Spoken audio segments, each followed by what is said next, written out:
अस्सलाम वालेकुम स्टूडेंट, उम्मीद करती हूँ कि आप सब खैरियत से होंगे और आपने जो हमने नमाज जनाजा और उसकी अहमियत के बारे में चैप्टर रीड किया था, आपने इसको और ख़ुद से एक दो दफ़ा रीड किया होगा और समझा होगा। स्टूडेंट, आज हम इस चैप्टर का मशक़ी काम करेंगे। मशक़ी काम में सबसे पहले जो सवाल नंबर 1 है हमारे पास, वो है मंदरजा झैल सवालात के जवाबात दें। सवाल नंबर 1 है, फ़र्ज़ कफ़ाया से क्या मुराद है। हमारी बुक का पेज नंबर 20 हमारी बुक का जो पेज नंबर है वो 24 है। आपने हेडिंग डालनी है नमाज जनाजा की हैसियत, साइड हेडिंग डलेगी। उसके बाद आप यहीं से ही स्टार्ट करेंगे कि नमाज जनाजा की हैसियत फ़र्ज़ कफ़ाया की है, यानी अगर इलाक़े के लोगों में से जहाँ मैयत होती है कुछ लोग भी नमाज जनाजा अदा करें तो पूरे इलाक़े की तरफ से नमाज जनाजा अदा हो जाती है। और अगर कोई भी शख्स ये फ़र्ज़ नमाज जनाजा अदा ना करे तो इस बस्ती या इलाके के तमाम लोग गुनहगार ठहरेंगे। यहाँ तक ये हमारे क्वेश्चन नंबर 1 का आंसर है। ठीक है स्टूडेंट, अब हम अपने क्वेश्चन नंबर 2 की तरफ बढ़ेंगे कि नमाज जनाजा की अदायगी का क्या तरीक़ा है। हमारी बुक का पेज नंबर 25, साइड हेडिंग डलेगी नमाज जनाजा की अदायगी। उसके बाद आपने लिखना शुरू करना है यहीं से ही कि नमाज जनाजा अदा करने का तरीका इस तरह है कि पॉइंट्स में ही लिखेंगे स्टूडेंट आप सब। पहला पॉइंट है कि इलाके के मुसलमान किसी खुली जगह जमा होकर सफ़े बनाते हैं। सेकंड पॉइंट है, मैयत सामने रखकर इमाम साहब खड़े होते हैं और इमाम के पीछे लोग सफ़े बांध कर खड़े हो जाते हैं। तीसरा पॉइंट है, इमाम कुछ तकबीरात कहता है जिनमें अल्लाह ताला की हम्द सना, हुज़ूर सल्लल्लाहु अलैहि वसल्लम पर दुरूद और मैयत के लिए दुआए मग़फ़िरत की जाती है और आखिर में सलाम फेर कर नमाज जनाजा मुकम्मल की जाती है। चौथा पॉइंट है, नमाज जनाजा में रुकू और सजदा नहीं किया जाता। यहाँ तक हमारा क्वेश्चन नंबर 2 का आंसर कंप्लीट हो जाएगा। स्टूडेंट, अब हम क्वेश्चन नंबर 3 की तरफ बढ़ेंगे। मौत के बारे में कुरान मजीद में क्या अल्फाज आए हैं। हमारी बुक का पेज नंबर 24, हमने यहाँ से लिखना है जो तारुफ है, तारुफ की हेडिंग नहीं डलेगी। ये जो सेकंड लाइन है, कुरान मजीद में अल्लाह ताला इरशाद फरमाता है, यहाँ से लिखना है। कुरान मजीद में अल्लाह ताला इरशाद फरमाता है, अरबी आप लिख सकती हैं, छोटी सी अरबी है, इसको लिख लीजिएगा। कुल्लू नफ्सिन ज़ाइक़तुल मौत, सूरतुल अनकबूत की आयत नंबर 57 है, ये लिख लीजिएगा। और तर्जुमा आपने लिखना है कि हर मुतनफ़िस मौत का मज़ा चखने वाला है।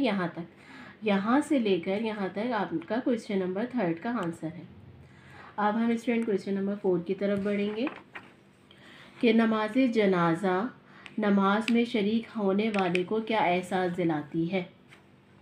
इसका आंसर है, हमारी बुक का पेज नंबर है 25। नमाज जनाजा की अहमियत की हेडिंग नहीं डालेगी, फर्स्ट पैराग्राफ उसको छोड़ दीजिएगा, सेकंड पैराग्राफ से हमने स्टार्ट लेना है। यहाँ से नमाज जनाजा में शरीक होने वाले शख्स को एहसास होता है कि, ये भी पॉइंट्स में ही लिखेंगे स्टूडेंट क्योंकि पॉइंट्स में ही लिखा हुआ है। पहला पॉइंट है, इस फ़ानी दुनिया से एक ना एक दिन उसको भी रुखसत होना है, इसलिए वह अपने अमाल किरदार में दुरुस्तगी की कोशिश करता है। सेकंड पॉइंट है, इसकी सोच और ख़यालात में बेहतरी का रुझान पैदा होता है। थर्ड पॉइंट है, नमाज जनाजा दुनिया की बेसबाती का एहसास दिलाती है। फोर्थ पॉइंट है, नमाज जनाजा इंसानों में हमदर्दी और एक दूसरे के दुख दर्द में शरीक होने का दर्ज देती है। और पाँचवा पॉइंट है, नमाज जनाजा में शरीक होना जहाँ नमाजी के लिए बाइस सवाब है वहाँ मैयत के लिए मग़फ़िरत का ज़रिया है। यहाँ तक हमारा क्वेश्चन नंबर 4 का आंसर होगा। स्टूडेंट, इस चैप्टर में टोटल 4 क्वेश्चन थे जो कि हमने आपको यहाँ पर चारों क्वेश्चन के आंसर हमने बता दिए। अब हम मशक़ी काम के दूसरे सवाल की तरफ बढ़ेंगे। सही जवाब पर टिक का निशान लगाएं। पहला हमारा जो जुमला है वो क्या है, सबसे पहला अमल जो मैयत को दफनाने से कबल किया जाता है। हमारे पास 4 ऑप्शन है, आप कोई से 2 लिख लीजिएगा, एक सही और एक गलत, और जो सही है उसको टिक कर दीजिएगा। पहला ऑप्शन है मैयत को कफन पहनाया जाता है। बे ऑप्शन है मैयत को गुस्ल दिया जाता है। तो करेक्ट क्या है, बे, मैयत को गुस्ल दिया जाता है, तो आपने इसको टिक करना है। इसी तरह से दूसरा जुमला है, नमाज जनाजा की अदायगी मुसलमानों के लिए है। कोई से 2 आप ऑप्शन लिख लीजिएगा, एक सही और एक गलत। पहला है फ़र्ज़, दूसरा है बे जो है नफिल, जीम है फ़र्ज़ किफ़ाया, और दाल है सुन्नत। जो करेक्ट है वो क्या है, फ़र्ज़ किफ़ाया, तो आपने जीम को करेक्ट करना है, टिक करना है। इसी तरह से थर्ड हमारा जो जुमला है, तीसरा जुमला है, नमाज जनाजा में अलिफ क्या है, रुकू और सजदे होते हैं। सिर्फ रुकू होते हैं, जीम है सिर्फ सजदे होते हैं, और दाल हमारे पास है रुकू और सजदे नहीं होते। जो दाल ऑप्शन है रुकू और सजदे नहीं होते ये करेक्ट है। तो आपने दाल को करेक्ट करके इस स्टेटमेंट को मुकम्मल करना है। ठीक है, इसी तरह से स्टूडेंट हमारा जो मश्की काम है उसका जो तीसरा सवाल है वो खाली जगहें पुर करें हैं। तो हमने खाली जगहें हम आपको बताएंगे किस तरह से आपने करेक्ट अल्फाज को चुनकर इसको पुर करना है। पहली जो हमारा जुमला है वो क्या है, इस्लाम में वफ़ात पा जाने वाले शख्स को नहायत ही डैश तरीके से दफनाया जाता है। तो आपने ब्लैंक में लिखना है बावकार तरीके से। ब्लैंक में क्या आएगा, बावकार तरीके से। इसी तरह से तो जो दूसरा हमारे पास जो ब्लैंक है वो क्या है, दरअसल नमाज जनाजा मैयत के लिए अल्लाह ताला से डैश की दुआ है, मग़फ़िरत की। दूसरी ब्लैंक में आएगा मग़फ़िरत की दुआ है। तीसरी ब्लैंक जो है, हर मुतनफ़िस को डैश का मज़ा चखने वाला है, हर मुतनफ़िस मौत का मज़ा चखने वाला है। हर मुतनफ़िस डैश का मज़ा चखने वाला है, ब्लैंक में क्या आएगा, मौत का मज़ा चखने वाला है। इसी तरह चौथी ब्लैंक है, हमारे नबी ने सल्लल्लाहु अलैहि वसल्लम ने लोगों को हिदायत फरमाई है कि डैश में ज़रूर शरीक हों, किसमें, नमाज जनाजा में। चौथी ब्लैंक में आएगा नमाज जनाजा। पांचवी ब्लैंक हमारी है, नमाज जनाजा में ना तो डैश किया जाता है और ना सजदा, तो रुकू आएगा, ना तो रुकू किया जाता है और ना सजदा।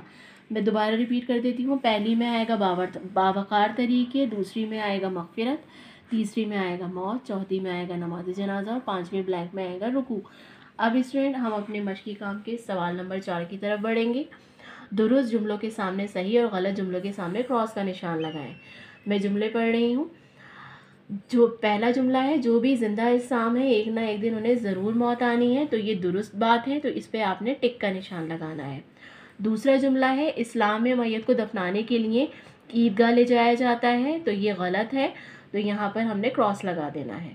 तीसरा जुमला है, नमाज जनाजा की हैसियत फ़र्ज़ किफ़ाया की है, तो ये करेक्ट है, सही बात है, तो आपने इसको टिक का निशान लगाना है। चौथा हमारा जुमला है, नमाज जनाजा में रुकू और सजदा किया जाता है, तो ये गलत है क्योंकि रुकू और सजदा नहीं किया जाता, तो ये रॉन्ग है हमारा स्टेटमेंट, तो इस पर क्रॉस का निशान लगाना है। पांचवा जुमला है, नमाज जनाजा में शरीक होना नमाज अदा करने वाले के लिए बाइस सवाब है, तो ये बिल्कुल दुरुस्त बात है, तो इस पर आपने टिक लगाना है। इस तरह से आपने सही और गलत जुमलों को इस तरह से मुकम्मल करना है। स्टूडेंट अब हम क्वेश्चन नंबर 5 की तरफ बढ़ेंगे कि कॉलम 1 के अल्फाज को कॉलम 2 के मुनासिब अल्फाज के साथ मिलाकर जुमले मुकम्मल करें। कोशिश करें कि सही जुमला जो है कॉलम 1 का जो है उसका जो सही आंसर है वो उसके सामने ही लिख के इस तरह से आपने जुमला मुकम्मल करना है। किस तरह से मैं बता रही हूँ आपको। हमारे प्यारे नबी हज़रत मोहम्मद सल्लल्लाहु अलैहि वसल्लम ख़ुद भी, जो कॉलम 2 का थर्ड ऑप्शन है वो करेक्ट है, तो इस थर्ड ऑप्शन को इसके सामने ही लिख के आपने जुमला मुकम्मल करना है। शरीक होकर नमाज जनाजा पढ़ाया करते थे। दूसरा हमारा जुमला है, नमाज जनाजा मैयत के लिए एक किस्म की यहाँ। चौथा है कॉलम 2 का, इसका करेक्ट आंसर दुआ है जो नमाज की शक्ल में की जाती है। इसी तरह इस्लाम में वफ़ात पा जाने वाले शख्स को यहाँ पर पहला जो स्टेटमेंट है, नहायत ही बावकार तरीके से दफनाया जाता है, ये आपने इसके सामने थर्ड के सामने लिख के इसको कंप्लीट करना है, इसका सही जवाब। चौथा है, इलाके के कुछ लोग भी नमाज जनाजा अदा करें, तो ये लास्ट स्टेटमेंट जो है कॉलम 2 का वो इसका करेक्ट आंसर है, तो पूरे इलाके की तरफ से नमाज जनाजा अदा हो जाती है। इसी तरह से कॉलम 5 जो है, आखिर में सलाम फेर कर नमाज जनाजा मुकम्मल की जाती है। जो कॉलम 2 का सेकंड ऑप्शन है वो करेक्ट है, तो इसके सामने सेकंड ऑप्शन इसके सामने लिख के आपने इस तरह जुमले को मुकम्मल करना है। उम्मीद करती हूँ स्टूडेंट आपको ये पांचों सवाल जो आपके मश्की काम के थे बहुत अच्छी से समझ में आ गए होंगे। अब मैं कॉपी में भी आपको बता देती हूँ कि आपने इस काम को कॉपी में किस तरह से मुकम्मल करना है। स्टूडेंट ये कॉपी है आपकी, आपने कॉपी पे जो इंडेक्स अपने कंप्लीट करनी है। आपने इसी तरह से जैसे नमाज का आपने इंडेक्स कंप्लीट किया होगा, इसी तरह से नमाज जनाजा और इसकी अहमियत लिख के जिस डेट पे आप काम करेंगे वहाँ तारीख के कॉलम में वो मेंशन करेंगे। ये जो चैप्टर चल रहा है वो मेंशन करेंगे। सवाल जवाब जिस डेट पे करेंगे वो खाली जगह, क्वेश्चन खाली जगह, सही गलत, कॉलम 1 और कॉलम 2, इस तरह से सारा काम लिख के आपने डेट्स के साथ मेंशन करना है और अपनी फहरिस्त को कंप्लीट करना है।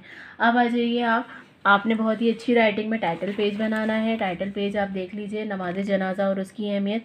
टाइटल पेज बनाने के बाद आपका जो पहला मश्की काम था सवाल जवाब, आपने इस तरीके से कंप्लीट करना है। पहला सवाल था फ़र्ज़ कफ़ाये से क्या मुराद है, साइड हेडिंग आएगी नमाज जनाजा की अहमियत, और पूरा आपने आंसर इस तरह से लिख देना है। नमाज जनाजा की अदायगी का तरीका, नमाज जनाजा की अदायगी की साइड हेडिंग आएगी और आपने सारे पॉइंट्स को इस तरह से लिख देना है। इसी तरह से मौत के बारे में कुरान में क्या अल्फाज आए हैं, ये सारा आपने इस तरह से, जिस तरह कॉपी में आपको दिखाया जा रहा है, इसी तरह से आपने सेंट्रलाइज करके लिखना है। नमाज जनाजा, नमाज में शरीक होने वाले को क्या एहसास दिलाती है, इसका जवाब आपने ये देख लीजिए किस तरह से कंप्लीट करना है, पॉइंट्स में ही लिखना है सारा। उसके बाद सही जवाब पर टिक का निशान लगाएं। 2 ऑप्शन मैंने आपसे उतारने को कहा था, जो सही है उस पर टिक करेंगे। इसी तरह से ये सारे आपने जुमलों को मुकम्मल करना है। इसी तरह से खाली जगह हैं, पहली में बाबाकार तरीके, दूसरे में मग़फ़िरत, तीसरी में मौत, चौथी में नमाज जनाजा और पाँचवीं में रुकू आएगा। इस तरह से आपने ब्लैंक को फिल करना है। इसके बाद सही और गलत जुमले हैं, जो स्टेटमेंट सही है उसके आगे टिक का निशान लगाना है, जो रॉन्ग है उसके आगे क्रॉस का निशान लगाना है, और आपने इस तरह से सही और गलत जुमलों को मुकम्मल करना है। इसी तरह से कॉलम 1 और कॉलम 2 का काम है। मैंने कहा था कि कॉलम 1 का जो सही करेक्ट आंसर है वो कॉलम 2 के सामने लिख के जुमला मुकम्मल करना है। तो ये देख लीजिए आपके सामने, आपने करेक्ट जुमला लिख के इस तरह से जुमले को, सारे जुमले आपने इस तरह से मुकम्मल करने हैं। उम्मीद करती हूँ आपको तमाम मश्की काम बहुत अच्छे से समझ में आ गया होगा। आपने बहुत अच्छी राइटिंग में बहुत ही अच्छे तरीके से आपने इस काम को मुकम्मल करना है और अपना बहुत ख्याल रखना है। दुआओं की तालिब। अल्लाह हाफ़िज़।